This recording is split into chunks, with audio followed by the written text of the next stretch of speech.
નમસ્કાર વંદન. હસતા હસતા રડી પડે ભાઈ માણસ છે. વિશ્વ હાસ્ય દિવસ નિમિત્તે નીતિન દેસાઈનો આ લેખ. મે મહિનાનો પ્રથમ રવિવાર એટલે વિશ્વ હાસ્ય દિવસ. આમ તો નવરસ છે, જેમાં બે રસ ખૂબ જ અગત્યના છે, હાસ્યરસ અને કરુણ રસ. બંનેને નજીકનો સંબંધ. તમે બહુ હસશો તો આંખમાંથી એકાદ ટીપું તો પાણી નીકળી જ જશે. દરેક હાસ્ય પાછળ છુપાઈ હોય છે એક ગહન ગંભીરતા. વિખ્યાત હાસ્ય કલાકાર ચાર્લી ચેપ્લિને હાસ્યનો મહિમા ગાતા કહ્યું હતું કે હું એ દિવસમાં એકવાર કોઈને હસાવું નહીં તો મને એમ થાય કે મારો દિવસ વ્યર્થ ગયો.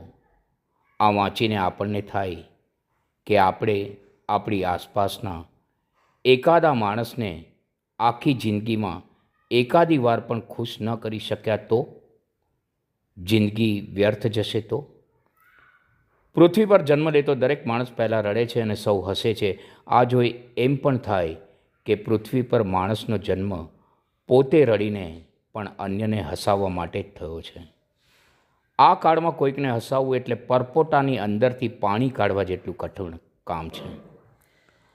કેટલાક બકાસુરની ઝેરોક્સ કોપી જેવા લોકો તો ન હસવાના સોગંદ લઈને બેઠા હોય છે. આવા વ્યક્તિઓને કેટલા દાંત છે એ તો ડેન્ટિસ્ટ પણ ન કહી શકે. દાંત તોડવા સહેલા છે, પણ દાંત કાઢીને હસવું એ કઠણ છે. એક કાર્યક્રમમાં આવો જ ધર્મે અને કર્મે જડ માણસ સામે બેસી ગયો. અત્યંત મહેનત છતાં અરસિક પ્રેક્ષક હશે જ નહીં. કાર્યક્રમ એક ક્રિયાકર્મમાં ન પલટાઈ જાય એવા શુભ આશયથી વચ્ચે જ કાર્યક્રમને કલાકારે પેકઅપ કરી નાખ્યો. પણ મને આ જડ વ્યક્તિ પર શંકા ગઈ. મેં એનો પીછો કર્યો. ઘરે ભાભી મળ્યા. મેં પૂછ્યું, જડ માણસ છે? ભાભીએ કહ્યું, હમણાં જ બેહોશ થઈ ગયા. જગત આખાને બેહોશ કરતો માણસ પોતે જ બેહોશ. મેં પૂછ્યું, હમણાં તો સ્વસ્થ હતા, અચાનક શું થયું?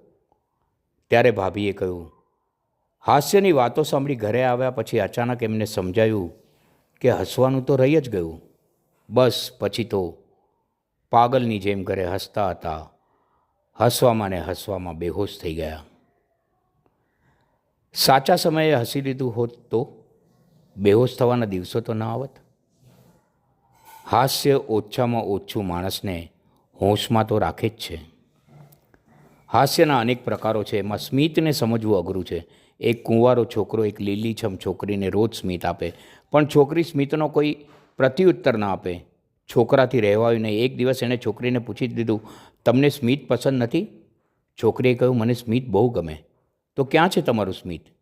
છોકરીએ કહ્યું, ઘરે છે. છોકરો કન્ફ્યુઝ થઈ ગયો. હું કંઈ સમજ્યો નહીં. છોકરીએ સમજાવતા કહ્યું, મારા પતિદેવનું નામ સ્મિત છે અને એક કરાટે ચેમ્પિયન પણ છે. વિશેષ સમજવી હોય તો એને બોલાવું? આ ઘટના પછી છોકરો કરાટે તો ઠીક, ખરાટે લેવાનું પણ ભૂલી ગયો છે. જીવનમાં હાસ્ય જરૂરી છે, પણ જીવન હાસ્યાસ્પદ ન બની જાય એનો ખ્યાલ રાખીને. કવિના શબ્દો છે ને, હસો ખૂબ હસો, હસો ખૂબ હસો, સમય છે જરા લો હસી, પણ હસવા સમય નવ બનાવશો જિંદગી. સમજણ વગરનું હાસ્ય પણ નકામું. એક સજ્જન રોજ લાફિંગ ક્લબમાં જાય અને જોર જોરથી હસે. બસ પછી તો હસવાની આદત પડી ગઈ. સિચ્યુએશન જોયા વગર બસ હસતા જ રહે. આ સજ્જન કોઈકની શોક સભામાં પહોંચી ગયા. બધા રડી રહ્યા હતા, પણ વગર વિચારીએ આ સજ્જન જોર જોરથી હસવા લાગ્યા. છેવટે સદગત પરિવારે ખૂણામાં બોલાવી સજ્જનને પૂછ્યું, આપ કેમ જોર જોરથી હસો છો? સજ્જને જવાબ આપ્યો, મારું નામ હસમુખ છે. નામ પ્રમાણે હસતા રહેવું જોઈએ ને, અને લાફિંગ ક્લબનો હું મેમ્બર છું. પછી તો ભાઈ સાહેબને એવો સબક મળ્યો કે લાફિંગ ક્લબને બદલે અત્યારે એક ક્રાઇંગ ક્લબ શોધે છે. હાસ્યને કારણે જ માણસ પોતાના અસ્તિત્વને આનંદ તરફ લઈ જઈ શકે છે. પ્રાણીઓ ક્યારેય હસતા જોયા છે? કૂતરાઓ પૂંછડી પટપટાવી ખુશી વ્યક્ત કરી શકે, પણ દાંત કાઢીને હસવાનું તો માણસના જ નસીબમાં છે. હાસ્ય માણસને પ્રતીતિ કરાવે છે કે એ માણસ છે. પ્રસિદ્ધ હાસ્ય લેખક જ્યોતિન્દ્રભાઈએ લખ્યું છે, જ્યોતિન્દ્રભાઈ કહે કે આ જગતમાં પાગલ થવાનો સંભવ ઓછામાં ઓછો એ વ્યક્તિને છે જે હસી શકે છે. જે હસે છે એ પાગલ તો નહીં જ થાય. સેન્સ ઓફ હ્યુમરમાં હ્યુમર પણ હોવી જોઈએ, અને સેન્સ વગરની હ્યુમર પણ નકામી. આપણી સામે હસનાર વ્યક્તિ કોણ છે એ જાણવું ખૂબ જરૂરી છે. મારા એક કુંવારા મિત્ર સામે એક કન્યા રોજ હસતી હતી. એ તો પુલકિત થઈ ગયો. તપાસ કરી પછી ખબર પડી કે હસનારી છોકરી જન્મજાત મેન્ટલ હતી. પશ્ચિમના એક મહાન લેખકની વાત યાદ આવે છે. એક માણસ ડૉક્ટર પાસે ગયો. એણે ડૉક્ટરને કહ્યું, બહુ ડિપ્રેશનમાં છું, કંઈક દવા આપો. ડૉક્ટરે કહ્યું, જુઓ, તમને દવાની નહીં, દુવાની જરૂર છે. તમને એક પુસ્તક આપું છું. મહાન હાસ્ય લેખકનું આ પુસ્તક છે, વાંચજો, તમારું ડિપ્રેશન ગાયબ થઈ જશે. હું જ્યારે ડિપ્રેશનમાં કે ટેન્શનમાં હોઉં છું ત્યારે આ જ પુસ્તક વાંચું છું. આટલું કહીને ડૉક્ટરે પેલા માણસને પુસ્તક ભેટ આપ્યું. પુસ્તકને હાથમાં લઈ સજ્જને ડૉક્ટરને પૂછ્યું, તમે આ પુસ્તકના લેખકને ઓળખો છો? ના, હું નથી ઓળખતો. હું એને ઓળખું છું, પેલાએ કહ્યું. ડૉક્ટર ખુશ થઈ બોલ્યા, તો મને એની મુલાકાત કરાવશો? ત્યારે સજ્જને જવાબ આપ્યો, એ વ્યક્તિ તમારી સામે જ છે. હું જ આ પુસ્તકનો લેખક છું.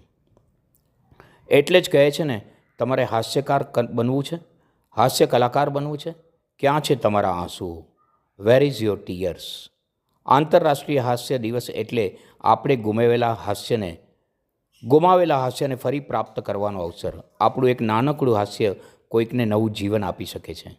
મારા એક મિત્રએ તો પ્રતિજ્ઞા લીધી કે કોઈ મારી સામે હસતું નથી, માટે હવે હું કોઈ સામે કદાપી નહીં હસું. અમે એને સમજાવ્યો, આવી પ્રતિજ્ઞા ન લેવાય. છેવટે મિત્રએ કહ્યું, એક દિવસ જોઉં છું, કાલે સવારે હું ઘરની બહાર નીકળીશ ત્યારે મને મળનાર પહેલી વ્યક્તિ જો મારી સામે સ્મિત લહેરાવશે તો હું મારી પ્રતિજ્ઞા પાછી ખેંચી લઈશ.